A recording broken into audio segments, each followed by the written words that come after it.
할렐루야. 여러분을 축복합니다. 아멘. 오늘 사도행전 5장 27절부터 32절까지 말씀으로 우리는 부활의 증인입니다. 우리는 부활의 증인입니다. 이런 제목으로 말씀의 은혜를 나누고자 합니다. 죽은 사람이 다시 살아났다. 죽은 사람이 다시 살아났다. 아마 이런 일이 일어나면 매스컴에 대서특필을 할 겁니다. 여러분은 이 말을 믿으십니까? 아마 사람들 대부분은 코웃음을 칠 겁니다. 아니, 어떻게 죽은 사람이 다시 살아날 수 있어? 이것이 상식을 가진 사람들의 반응이죠.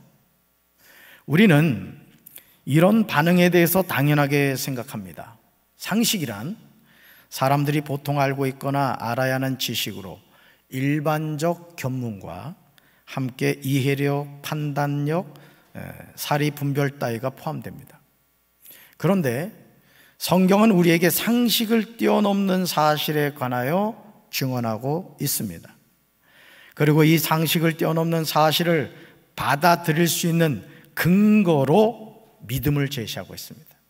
그러니까 세상의 많은 사람들은 상식을 벗어나면 말도 되지 않아 이렇게 얘기하지만, 우리 예수 믿는 사람들은 하나님이 믿음을 주셔서 상식을 뛰어넘어 역사하시는 하나님의 섭리를 깨닫게 된다는 거예요. 이런 은혜가 우리 사랑하는 성도들에게 함께하길 주님의 이름으로 축원합니다. 즉, 믿음을 가질 때 상식을 넘어서게 되는 겁니다. 창세기 1장 1절은 인간의 상식을 뛰어넘는 말씀이죠. 태초에 하나님이 천지를 창조하시니라. 어린 시절 우리는 누구나 질문이 많았습니다. 그래서 끊임없이 어머니에게 혹은 아버지에게 질문을 하곤 하였죠. 왜냐하면 모든 것이 궁금했기 때문에 그렇습니다. 어찌 그렇지 않겠습니까? 10달을 어머니의 아기 집에 갇혀 지냈으니 얼마나 갑갑했겠어요. 그러나 따발총처럼 쏟아내는 아이의 질문을 친절하게 받아주는 부모님은 그렇게 많지 않습니다. 아빠, 이건 왜 이런 거야? 엄마, 나 어디서 태어났어? 저도 어릴 때 그랬거든요. 어릴 때 엄마, 나 어디서 태어났냐 그랬더니 저희 어머니 하시는 말씀이 다리 밑에서 주워왔다는 거예요. 거울을 봤더니 아버지도 안 닮은 것 같고 엄마도 안 닮은 것 같아. 야, 순간적으로 하늘이 노란 거예요. 주워온 자식이구나. 알고 봤더니 그 다리가 그 다리더라고. 궁금한 게 너무 많다는 거죠. 쓸데없는 질문을 한다고 자녀들에게 핀잔을 주곤 합니다. 하지만 이것은 부모로서 자녀에게 정말 하지 말아야 할 태도라는 거죠. 궁금해할 때 그래, 참 막 뒤에 혈압이 나도 찬찬하게 알려줘야 된다는 거예요. 성경 66권은 우리에게 많은 사실을 알려주고 있습니다. 이 세상이 어떻게 존재하게 되었는지, 사람이 이 세상을 살아가는 이유가 무엇인지, 나란 존재가 어떻게 이 세상에 존재하게 되었는지 정확하게 대답하고 있어요. 그래서 성경 66권을 읽어보면 그 성경 66권은 우리가 궁금해하는 것들을 다 대답해 주고 있어요. 근데 문제는 뭐예요? 성경을 읽질 않아. 여러분 얼굴에 써 있어. 지난주 한 장도 안 읽었음. 하나님의 말씀을 읽고 그 말씀을 가까이 할 때 궁금해하는 그 사실을 하나님이 계속 알려준다는 거예요. 저는 우리 사랑하는 성도 여러분들이 한 책의 사람이 되길 주님의 이름으로 축원합니다. 창세기 1장 1절은 이 세상이 존재하게 된 이유에 관하여 태초에 하나님이 천지를 창조하셨다 이렇게 대답하고 있습니다. 태초가 언제인지 우리는 정확하게 알 수 없습니다. 그러나 하늘과 땅에 존재하는 모든 것이 우연하게 존재한 것이 아니라 설계한 분이 계시고 실제로 설계대로 만드신 분이 계시다는 거죠. 바로 그분이 누구다? 하나님이시다. 하나님이시다.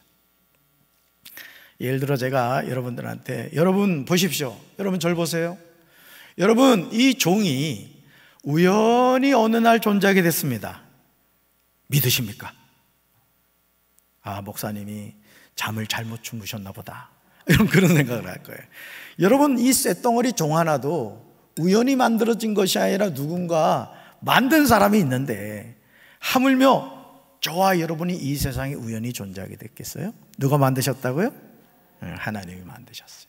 그래서 여러분 자신을 소중하게 여기시기 바라요. 누구 작품? 하나님 작품이란 말이죠. 우리가 믿는 하나님이 어떤 분이십니까? 두 가지로 알 수 있는데, 먼저는 전지전능하신 분이에요. 따라합시다. 전지전능하십니다. 다음으로 따라합시다. 무소부재하십니다. 하나님이 전지전능하시다는 말은 어떠한 사물이라도 잘 알고 모든 일을 다 행할 수 있다는 뜻이에요. 여러분, 우리가 이 세상을 살아가면서요, 하나님이 전지전능하신 것을 바로 알고 믿잖아요. 우리 인생이 바뀌는 거예요. 여러분, 흔히 우리가 그 백지수표라는 말을 하잖아요. 백지수표가 뭐예요? 난 한 번도 받아본 적이 없어서 그냥 영화나 드라마에서만 봤는데, 여러분, 백지수표라는 게 뭐예요? 자기가 원하는 금액을 쓰면은 그 금액을 준다, 이거 아니에요. 한 번도 경험을 안 해봐가지고 지금 전혀 뭐 남의 일처럼 여기신단 말이죠. 자, 하나님이 어떤 분이시라고요? 전지전능하신 분. 여러분, 누구 자녀요? 대답은 잘하지. 내 아버지가 전지전능하신 하나님이시라고요. 그럼 인생을 어떻게 살아야 돼? 괜히 우중충하게 살고 내 인생은 끝났다 이렇게 살아야 돼요? 부모가 제일 열받는 게요, 자녀가 힘없이 그냥 이렇게 살아가는 모습이에요. 여러분, 하나님은 어떤 분? 전지. 어깨 펴시기 바라요. 우리 아버지란 말이에요. 또 무소부재하시다는 말은 하나님의 적극적인 품성의 하나로 그 존재와 섭리가 모든 피조물 속에 미쳐 있음을 이루는 말이에요. 여러분, 강단이 꺾어지 보세요. 우리 권사님 아주 예쁘게 해놓으셨단 말이에요. 이 세상 모든 만물 속에 누가 계신다? 하나님이 계신다. 특별히 저와 여러분 안에 누가 계신다고요? 하나님이 계세요. 그러니까 하나님은 성전에만 계신 분이 아니고, 하나님은 강경에만 계신 분이 아니고, 하나님의 자녀가 존재하는 어느 곳에나 하나님 살아계시는 줄로 믿습니다.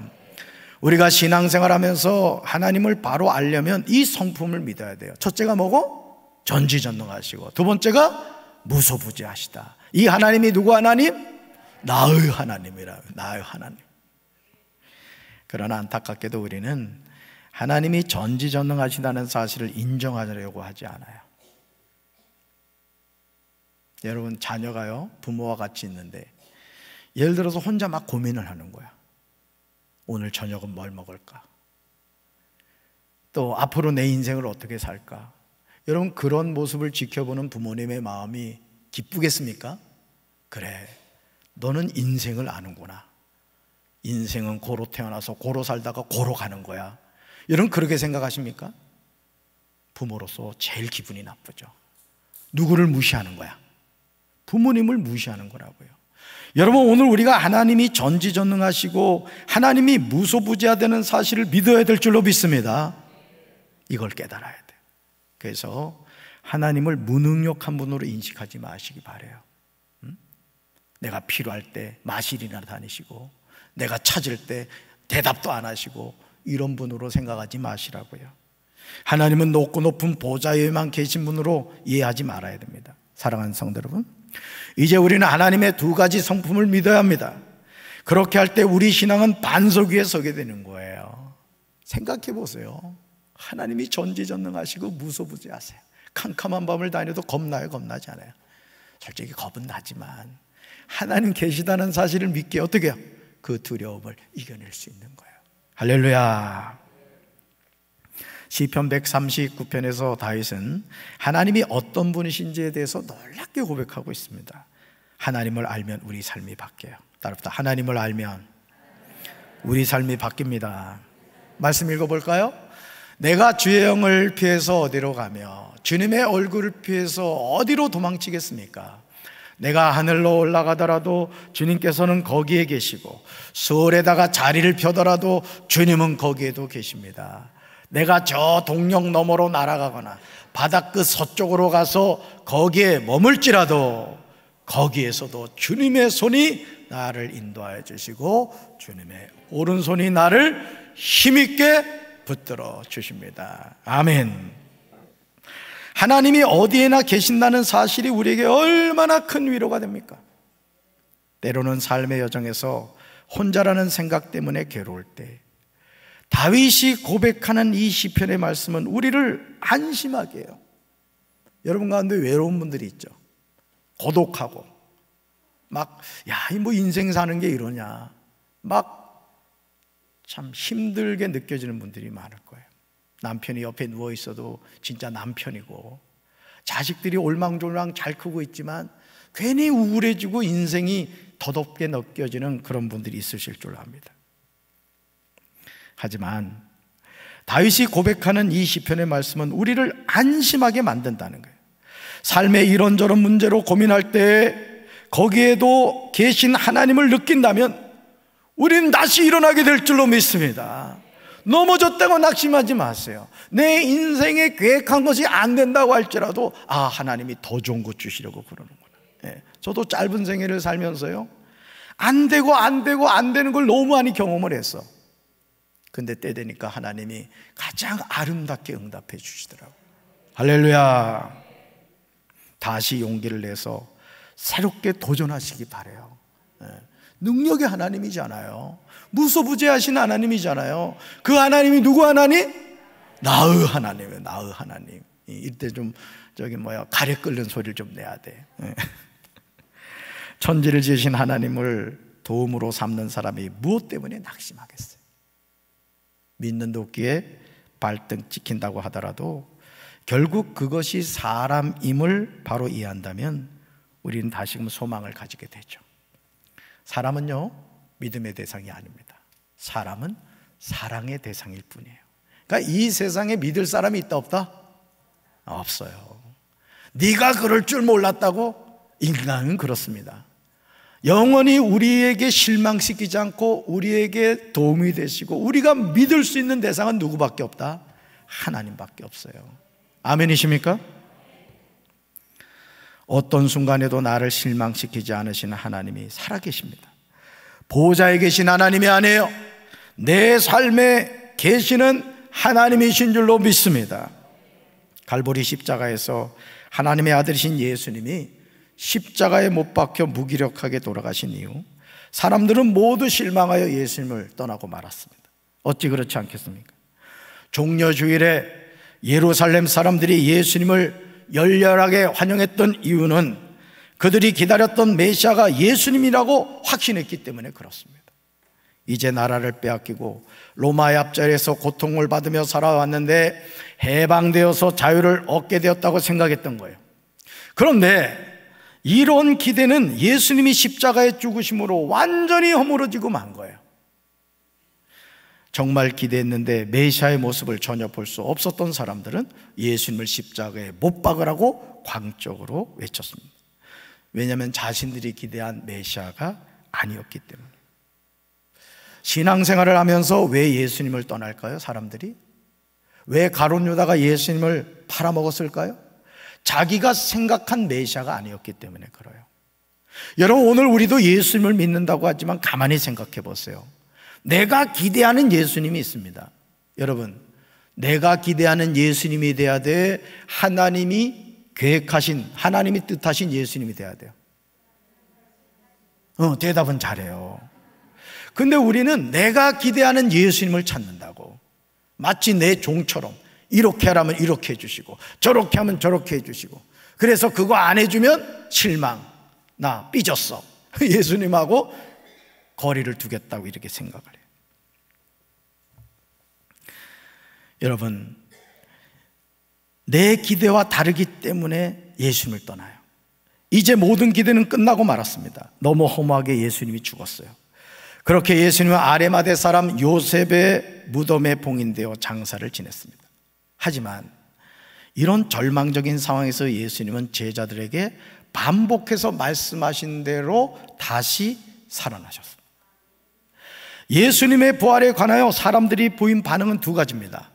첫째, 예수님이 살아났다는 말은 거짓말이다. 둘째, 예수님이 다시 살아났다라는 거예요. 그러니까 오늘도 이 세상 많은 사람들이 예수님의 부활이 거짓말이다 이렇게 믿는 사람이 있고, 아니다, 예수님은 사흘 만에 분명히 다시 살아나셨다, 이런 사람들이 있다는 거예요. 정말 놀랍게도 예수님의 제자들 가운데 예수님이 다시 살아나리라 믿었던 사람이 아무도 없었다는 거예요. 놀랍지 않습니까?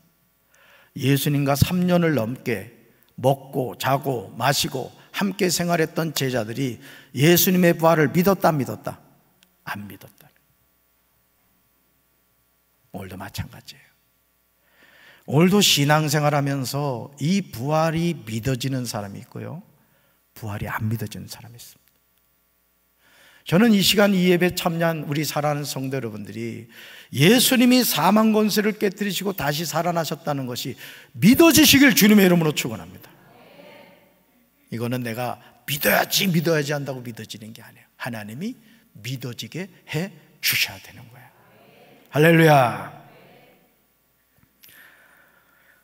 예수님이 살아났다는 말은 거짓말이라고 주장하는 내용이 어떻게 시작이 되었는지 마태복음 28장 11절부터 15절에 나옵니다.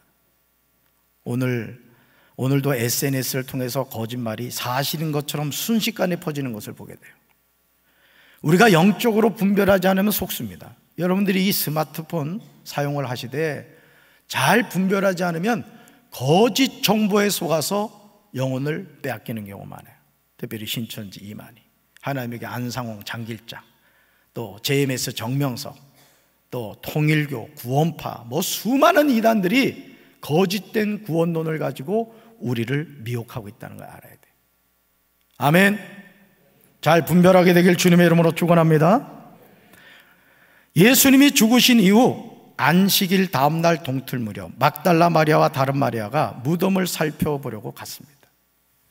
그곳에서 천사를 만나게 되고 부활하신 예수님을 만나게 됩니다. 예수님은 막달라 마리아와 다른 마리아에게 이렇게 말하죠. 무서워하지 말라 하시면서 가서 내 형제들에게 갈릴리로 가라 하라 하시면서 거기서 나를 보리라 이렇게 말씀하세요. 여자들이 떠난 뒤 경비병 중 몇 사람이 시내로 들어가 대제사장들에게 일어난 일을 다 보고합니다. 그러자 대제사장들은 장로들과 함께 모여 의논하고 군인들에게 많은 돈을 주면서 말합니다. 당신들은 예수의 제자들이 밤에 와서 우리가 잠든 사이에 시체를 훔쳐갔다고 말하라고 종용합니다. 이 일이 총독의 귀에 들어가더라도 우리가 그를 잘 달래서 당신들에게 걱정을 끼치지 않겠다고 합니다. 그래서 그들은 돈을 받고 시키는 대로 하였고 이 말이 오늘까지 유대인들 사이에 널리 퍼져 있습니다. 사랑하는 성도 여러분, 이 세상에는 가짜 뉴스가 많다고 했습니다. 그런데 그 가짜 뉴스가 진짜보다 더 그럴듯하게 보일 때가 너무 많다는 거예요. 예수님이 부활하셨다는 사실을 대제사장들과 장로들은 경비병을 통하여 분명히 들었습니다. 예수님의 시체가 없어졌습니다. 그러나 그들은 함께 모여 의논하고 군인들에게 돈을 많이 주며 예수님의 제자들이 밤에 와서 우리가 잘 때 예수님의 시체를 도둑질하여 갔다고 거짓말을 하게 합니다. 돈으로 거짓말을 시키죠. 오늘도 실제로 이런 일들이 참 많이 일어나죠. 돈을 받고 거짓 증인으로 이렇게 써서 위증죄로 이렇게 감옥에 가는 경우도 있죠. 사도행전 12장 19절을 보시면 헤롯 왕이 손을 들어 교회 중에 몇 사람을 해하려 하고 요한의 형제 야고보를 칼로 죽이고요, 베드로도 죽이려고 옥에 가둡니다. 그런데 천사를 통하여 베드로가 탈옥했을 때 헤롯이 베드로를 찾아도 찾지 못하자 파수꾼을 신문하여 죽이라고 명령합니다. 여러분, 예수님의 무덤을 지킨 경비병들도 마찬가지입니다. 그러므로 대제사장들과 장로들은 경비병들에게 돈을 주고 거짓말을 하게 합니다. 만약 그들이 거짓말을 하지 않으면 그들은 자신에게 주어진 경비를 소홀하게 하였기에 죽어야 하기 때문이에요. 그러니까 여러분, 무덤을 지켰던 경비병들이 경비를 바로 서지 못했다는 건 뭘 의미한다고요? 이건 이제 죽을 수밖에 없다라는 거예요. 왜요? 베드로를 지켰던 그 옥에 있던 경비병들도 베드로가 하나님의 도우심으로 옥 밖으로 나가버렸잖아요. 자, 그래서 누가 죽었다고요? 경비병들이 죽었단 말이에요. 그러니까 예수님의 무덤을 지켰던 경비병들이 어차피 죽을 목숨이에요. 그런데 대제사장들이 돈을 주면서 예수님의 시체를 제자들이 훔쳐갔다. 그리고 우리가 빌라도한테 잘 얘기해줘서 목숨을 건지게 해주겠다, 이렇게 하니 말을 듣겠어요, 안 듣겠어요? 여러분이라면 살겠어요, 죽겠어요? 당연히 거짓말하고 돈 받고 살려고 했겠죠. 똑같은 상황이라는 거예요. 이런 거짓말은 상식을 가진 사람들에게 가장 설득력 있는 주장입니다. 여러분, 죽은 사람이 살아났다는 말하고 예수님의 제자들이 와서 예수님의 시체를 훔쳐갔다, 상식적으로 어느 것이 더 말이 돼요? 그렇지, 훔쳐갔다는 게 말이 되는 거예요. 어떻게 죽은 사람이 다시 살아나요? 말도 안 되지. 그러니까 사람들은 뭘 받아들여요? 예수님의 부활을 받아들이기보다는 시체 훔쳐갔다, 이 거짓말을 믿게 된 거예요. 그러나 부활하신 예수님을 직접 만난 제자들은 이런 거짓말에 절대 속지 않습니다. 왜냐하면 부활하신 예수님을 만났기 때문에 그래요. 저는 우리 사랑하는 성도 여러분들이 부활하신 예수님을 만나게 되길 주님의 이름으로 축원합니다. 부활장이라고 하는 고린도전서 15장 5절부터 8절에는 부활하신 예수님을 만나고 보았던 사람들이 구체적으로 나와요. 이게 한두 명이 아니에요. 같이 읽습니다. 게바에게 나타나시고 다음에 12제자에게 나타나셨다고 하는 것입니다. 그 후에 그리스도께서는 한 번에 500명이 넘는 형제자매들에게 나타나셨는데 그 가운데 더러는 세상을 떠났지만 대다수는 지금도 살아 있습니다. 그 다음에 야고보에게 나타나시고 그 다음에 모든 사도들에게 나타나셨습니다. 그런데 맨 나중에 발이 차지 못하여 난 자와 같은 나에게도 나타나셨습니다. 아멘. 사랑하는 성도 여러분, 오랫동안 신앙생활을 했음에도 여전히 부활이 믿어지지 않습니까? 사람은 죽음으로 모든 것이 끝난다고 생각해요? 어떠세요? 목사님, 죽으면 끝나는 거죠. 그렇게 생각하세요? 그렇다면 고린도전서 15장 5절부터 8절에 나오는 부활의 증인들을 보시기 바라요. 한두 사람이 보았다고 하면 거짓말이라고 하겠지만 여기에 등장하는 사람들은 한두 사람이 아닙니다. 게바가 누굽니까? 예수님의 수제자 베드로입니다. 그 다음이 12제자입니다. 한 번에 500명이 넘는 형제자매들입니다. 다음에 야고보입니다. 그 다음에 모든 사도들입니다. 그리고 고린도전서를 쓰고 있는 사도 바울에게도 예수님이 나타나셨습니다. 그러니 예수님이 사망 권세를 깨뜨리시고 다시 살아나신 이후에 제자들이 한결같이 전한 복음이 뭐예요? 따르다, 예수님이 다시 살아나셨습니다. 아멘. 이 복음을 전한 거예요. 이 복음. 그러나 예수님의 부활이 전혀 반갑지 않은 사람들이 있었습니다. 바로 그들이 사도행전 5장 17절에 나오는 대제사장과 사두개인의 당파였습니다. 사두개인들은 부활을 믿지 않았어요. 바리새인들은 부활을 믿었는데 사두개인들은 부활 자체를 믿지 않았어요. 그러므로 대제사장과 사두개인들은 사도들을 잡아다가 옥에 가두었습니다. 그러나 주의 사자가 밤에 옥문을 열고 끌어냅니다. 그리고 이렇게 말하죠. 가서 성전에 서서 이 생명의 말씀을 다 백성에게 말하라. 사도들이 듣고 새벽에 성전에 들어가서 가르칩니다.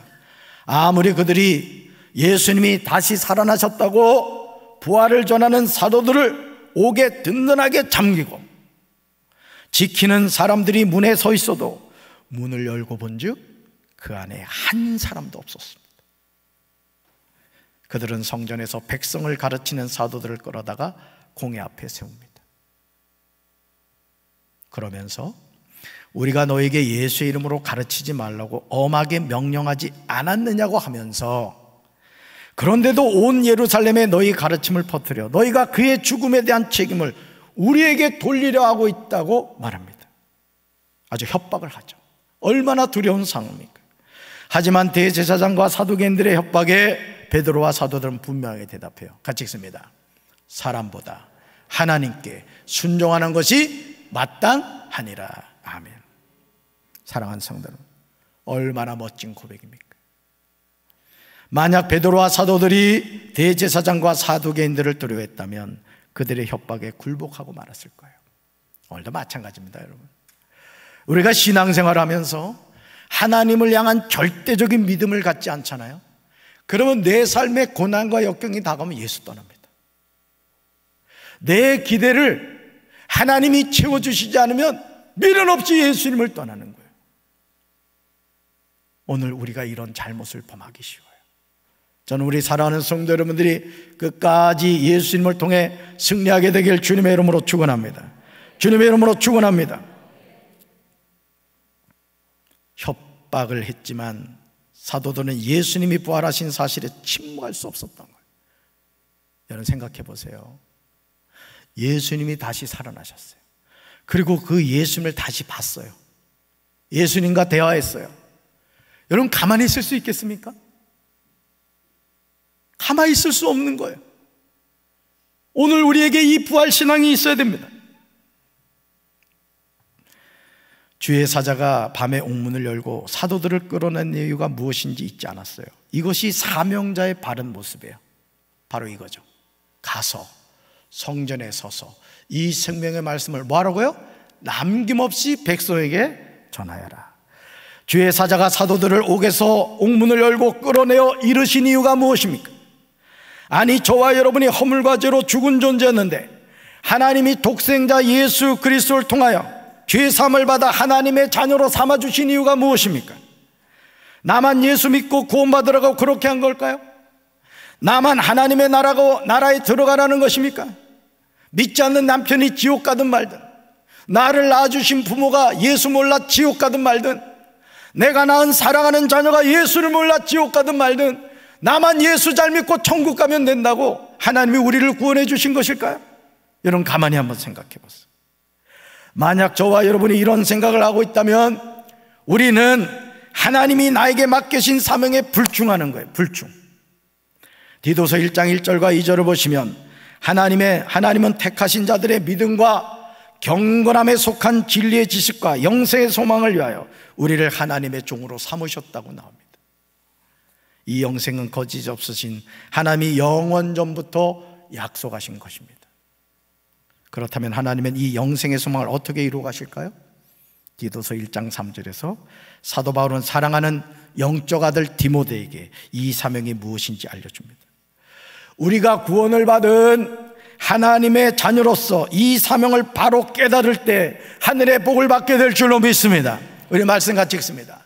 자기 때 자기의 말씀을 전도로 나타내셨으니 이 전도는 우리 구주 하나님이 명하신 대로 내게 맡기신 것이라. 아멘. 따라합시다. 내게 맡기신 것이라. 내게 맡기신 것이라. 왜 베드로와 사도들이 목숨을 걸고 예수님이 부활하신 사실을 전한 겁니까? 그 이유는 영생의 소망 때문이에요. 그렇다면 이 영생의 소망이 어떻게 전해집니까? 하나님의 때 하나님의 말씀을 전도로 나타내셨다는 거예요. 그러므로 이 전도는 우리 구주 하나님이 명하신 대로 내게 맡기신 것인 줄로 믿습니다. 따라합시다. 전도는 선택이 아니라 필수입니다. 어떤 여자아이가 말이죠, 엄마를 창피하게 생각했대요. 면 이 엄마가 화상을 입어가지고 얼굴이 아주 너무 흉한 거예요. 그래가지고 친구들한테 엄마 있다는 얘기도 안 하고 늘 엄마를 부끄럽게 생각을 했다. 근데 어느 날 엄마가 이 딸을 앉혀놓고 얘기를 했다는 거예요. 얘야, 이 엄마가 이렇게 화상을 입은 거는 우리 집에 불이 났는데 네가 그 불구덩이 속에 있었는데 엄마는 너를 포기할 수 없었어. 그래서 엄마가 너를 건지려고 불 속에 뛰어들었는데 그때 입은 화상이야. 그 얘기를 했다는 거예요. 그리고 나서 이 딸은 엄마의 그 화상 흉터를 볼 때 이제 관점이 바뀐 거예요. 어머니의 사랑이 느껴지고, 어머니가 나를 살리려고 저렇게 화상을 입은 것이구나. 그걸 깨닫고 나니까 이제는 엄마가 너무너무 사랑스러운 거예요. 오늘 우리가 신앙생활하면서 여러분, 이 부활의 신앙이 분명해야 될 줄로 믿습니다. 내 자녀가 지옥의 불구덩이에서 죽어가는데 여러분, 그걸 지켜보고 있을 부모가 어디에 있습니까? 여러분, 듣든지 아니 듣든지 사랑하는 자녀, 가족, 형제자매, 여러분 주변에 있는 친구들에게 예수의 생명을 전하셔서 나만 구원받는 인생이 아니라 여러분으로 말미암아 여러분 가정이 인과기도가 되고 여러분이 사는 지역이 복음화되길 주님의 이름으로 축원합니다. 사도행전 5장 30절부터 31절에서 베드로는 이 사실에 관하여 증언하고 있어요. 같이 읽습니다. 우리 조상들의 하나님은 여러분이 나무에 달아 죽인 예수를 살리셨습니다. 하나님께서는 이분을 높이시어 자기 오른쪽에 앉히시고 영도자와 구주로 삼으셔서 이스라엘이 회개를 하고 죄사함을 받게 하셨습니다. 아멘. 베드로는 나무에 달아 죽인 예수가 누구인지 분명하게 증언합니다. 대제사장과 사두개인들은 듣기 싫겠지만 여러분이 나무에 달아 죽인 예수라고 분명하게 이야기하고 있어요. 그러면서 이 예수를 우리 조상들의 하나님이 살리셨다는 거예요. 그리고 중요한 사실은 이 예수님을 통하여 이스라엘이 회개하고 죄사함을 받게 됐다는 거죠. 얼마나 감사합니까 여러분. 나 같은 죄인이 죄사함 받아 천국 백성 되었고 예수님이 사흘 만에 사망 권세 깨뜨리고 부활하셨듯이 나 같은 죄인이 부활하여 하나님의 자녀로 살아간다는 것, 감사해요? 감사하지 않아요? 너무너무 감사하죠. 주의 사자가 밤에 옥문을 열고 끌어내어 가서 성전에서 전하라는 복음입니다. 그러므로 사도행전 5장 32절에서 베드로는 우리는 이 일의 증인이라고 전하며 하나님은 자기에게 복종하는 사람들에게 주신 성령 역시 그렇다고 분명하게 대답하죠. 여러분 사도행전 1장 8절 아시죠? 같이 읽습니다. 오직 성령이 너에게 임하시면 너희가 권능을 받고 예루살렘과 온 유대와 사마리아와 땅끝까지 이르러 내 증인이 되리라 하시니라. 아멘. 왜 성령 주셨어요? 예수 증인되라고. 왜 우리가 구원받았어요? 내 주변에 믿지 않는 사람 전도해서 그 사람도 구원하라고. 아멘. 그러므로 이제 중요한 사실을 깨달아야 돼요. 유대인들이 나무에 달아 죽인 예수님은 죽음으로 끝나지 않았어요. 여러분, 예수님은 죽음으로 끝나지 않았습니다. 우리 인생은 죽음으로 끝나지 않아요. 우리는 다시 살아납니다. 우리는 죽음과 함께 우리 영혼은 이미 천국을 가는 것이고 우리 썩어질 육체 또한 주님이 재림하신 날 영광된 몸을 입고 다시 살아나게 되는 줄로 믿습니다. 하나님이 죽은 자들 가운데서 다시 살리셨습니다. 예수 그리스도는 죄인인 우리에게 회개함과 죄사함을 주십니다. 구원을 받은 우리는 부활의 증인이에요. 이거 전해야 돼요. 이것 때문에 우리가 살아가고 있는 거라고요. 우리는 이 사명을 감당하며 살아가야 될 줄로 믿습니다. 우리 교회가 존재하는 이유도 전도를 위해서 존재하는 것이고 우리가 하나님의 자녀로 이 세상을 살아가는 이유는 나 같은 죄인 구원받았듯이 당신도 예수 믿고 구원받아야 된다고 이 전도의 사명을 감당하라고 증인된 삶을 살아가는 줄로 믿습니다. 오늘도 만나는 모든 이들에게 예수 생명, 예수 부활, 예수 복음을 전하는 우리 사랑하는 성도들 되길 주님의 이름으로 축원합니다. 가슴에 손 얹겠습니다. 하나님